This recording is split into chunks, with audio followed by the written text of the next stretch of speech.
The Incredible Mountain Man is a science fiction horror 1977 low-budget cult classic, directed by William Sachs, with special effects by Rick Baker, starring Burda Benning as Dr. Ted Nelson and Alex Rebar as Steve West. The film opens with some stock footage showing the sun up close spitting, it being dubbed as Saturn for the narrative of the plot. We are introduced to a team of 3 astronauts discussing the mission, then quickly it descends into a big problem for the crew, being exposed to high levels of radiation. Then jump into the sole survivor, astronaut Steve West. He is bedbound, being treated at a local hospital. He is all bandaged up and in an unresponsive state. Then suddenly he wakes up and starts causing chaos while escaping the facility. Welcome Dr. Ted Nelson, and trust me, you'll be hearing that name a lot throughout the runtime. He is a high-ranking medical official and also personal friend of Steve West, acting as an overall advisor of the Saturn mission. He is tasked with tracking and capturing West before he comes in contact with the outside world and causes havoc for the surrounding, isolated small-town America. West is causing a major headache for Ted Nelson, the local sheriff and his force, and also the US government. From that it sounds like, how can it go wrong? A simple but strong, easy to follow storyline, filled with some spectacular gore set pieces and a good guy hunting the bad guy narrative. And while the concept is great, but the overall execution will leave a lot to be desired for. The film was made in 1977 but has a strong feeling referencing a mid-50s monster B-movie in terms of plot, execution and also music, which is sadly quite forgettable when it comes to the latter. I love those B-movie throwbacks, and this is all in purpose a B-movie, which is totally fine, but The Incredible Mountain Man misses the mark for me, and by the looks of it, for a lot of other people as well. This film is notorious for a few WTF laugh out loud moments, from a very, very strange and unnecessarily slow motion scene within the first 10 minutes of a nurse fleeing towards the camera, to great one-liners from our hero Ted Nelson like, "Oh God, it's his here." And speaking of our hero Ted Nelson, within the community surrounding this film, it's very common to reference how many times his name is said, especially in the closing moments of the movie. It's become quite the meme. Being watched on the beloved Mystery Science Theatre 3000, the film is well known and well documented for the shortcomings it delivers, and I agree. This was the first time I watched the movie, and even though I had a lot of fun, and some elements, especially the special effects, really stand out and in ways ahead of their time, there's not much going for it otherwise. The middle section is a bit bland after we follow a cat and mouse chase game between our protagonist and antagonist, and with a rather dull and at times uncharismatic main character making questionable decisions, it really does make you long for a lot more substance than what we actually get. Also, there is a scene where we meet an old age couple on their way for dinner with their daughter, the wife of Dr. Ted Nelson. It really does descend into a comical joke. The acting and dialogue from them is especially awful. Twinned with the clown-like music, it really breaks immersion from the film and takes you right out of it. The film doesn't know if it wants to be serious or something else, especially with the inclusion of these throwaway characters and performances. I briefly brought up the fact that the special effects are a real highlight, and I'm not wrong. The titular character, the Incredible Mountain Man, is honestly quite jaw-dropping at times, especially for the time and budget, and even quality of the film.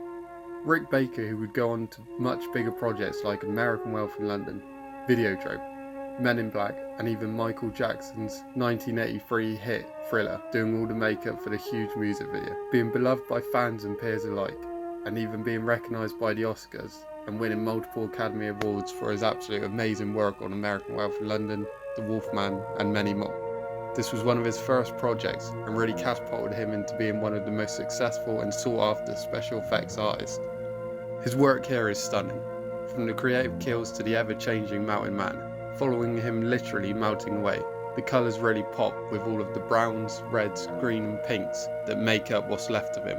The constant slime and goo that is oozing from him every scene that he appears in. And trust me, the director knew how much of a show stealer they had on their hands, as he takes up a lot of the screen time, considering his type of character is something similar to the shark from Jaws, and usually these monsters are normally hidden away and only briefly shown before a big reveal at the end.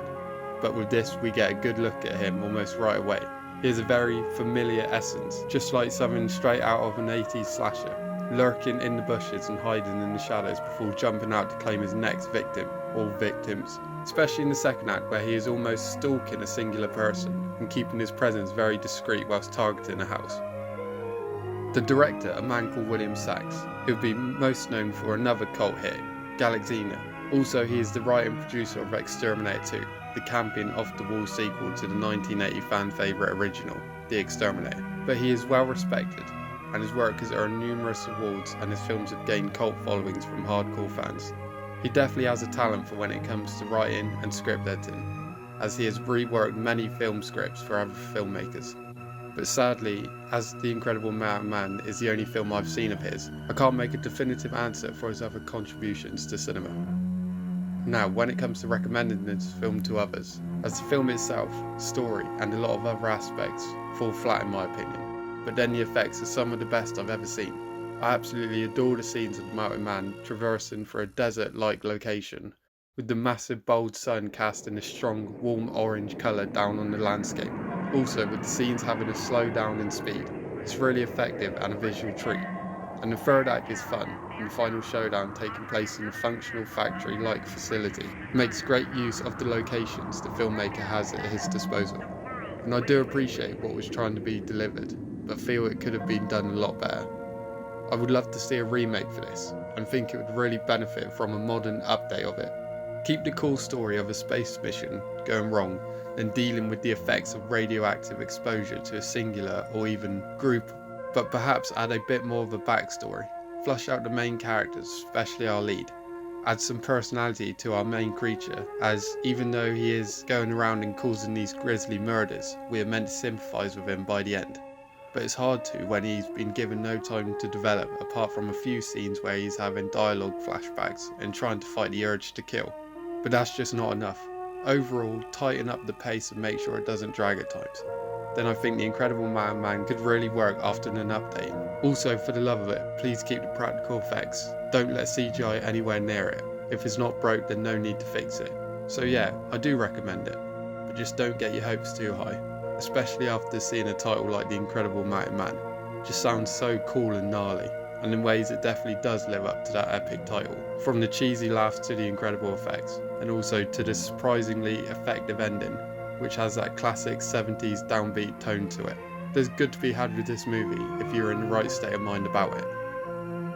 Let's delve into some key home media releases of The Incredible Mountain Man from both the US and UK. The movie has been released numerous times over all formats in both the US and UK, and is a staple for any horror collector.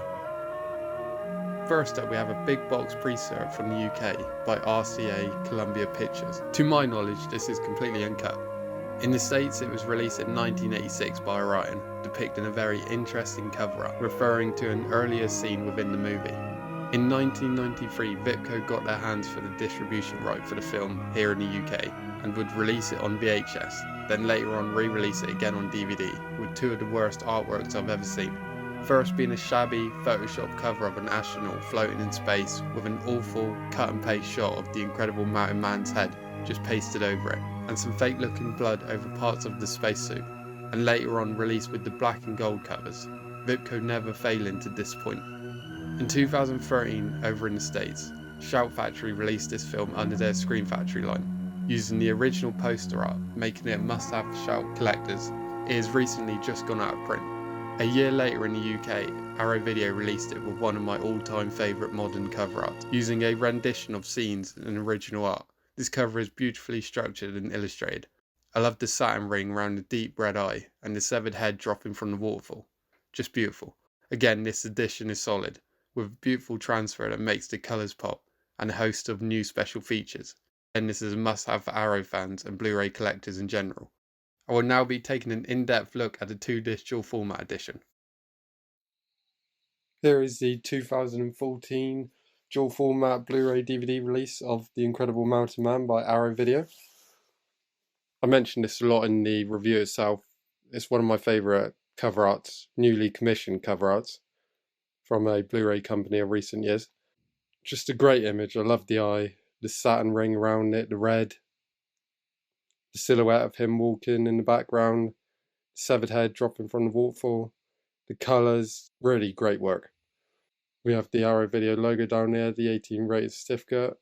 Let's take a look at the back. First, here's the spine. Again, I'll take a high quality image and put it up so you can pause to read. List of special features down there. High definition Blu-ray 1080p. Audio commentaries. Interviews. Again, some really great stuff. Collector's booklet featuring new writing on the film by critic Mike White. Region B release. Let's take a look in the inside. Here's the Blu-ray disc, DVD. The reversible cover is pretty solid. I prefer the newly commissioned artwork, but you know, that's pretty good. We have a postcard for Herschel Gordon Lewis 2000 Maniacs. Some other Arrow video titles on the back. Good stuff. And a booklet.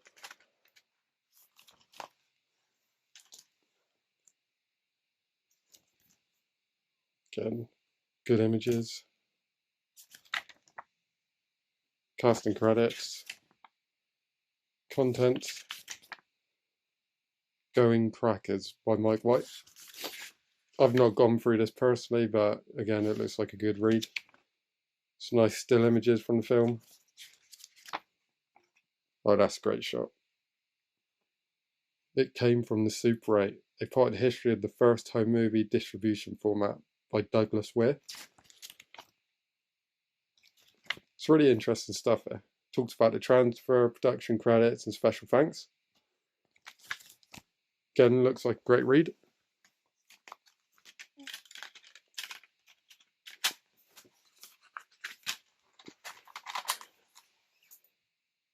So there it is. The 2014 release of The Incredible Madman. I watched this and the transfer is stunning. Like, the colours pop so well. It's one of my favourite Blu-rays. Again, it's one of my favourite Arrow ones. Definitely recommend picking this up. You can still get it for a good price. I think the dual format edition, again, you can still get for a good price. If not, the single disc release, you can find pretty much anywhere. So I highly recommend picking this up. Thank you for watching. Hope you enjoyed the video.